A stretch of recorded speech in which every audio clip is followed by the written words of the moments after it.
Hello, good morning. Kahapon tayo ay nagpasaya na naman ng ating dalawang estudyante. Tayo ay may isang babae na wala daw siyang sapatos. So dahil tayo ay maraming sapatos at kapag ang sapatos ay di naman ginagamit, naka-stock, madali itong masira. So pumili tayo ng matibay pa na sapatos at bihira nating suotin. So binigay natin yon sa isang babae talagang nangangailangan.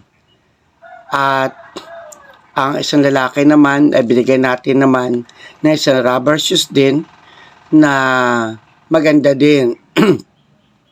At dun sa isang babae ay binigay natin ng pampatahi pa para lalong tumibay ang ating sapatos na ibinigay. So, binigyan natin siya ng 200 na pampatahi na kanyang sapatos na aking ibinigay. So, yun lang. Update ko lang kayo sa aking nagagawa.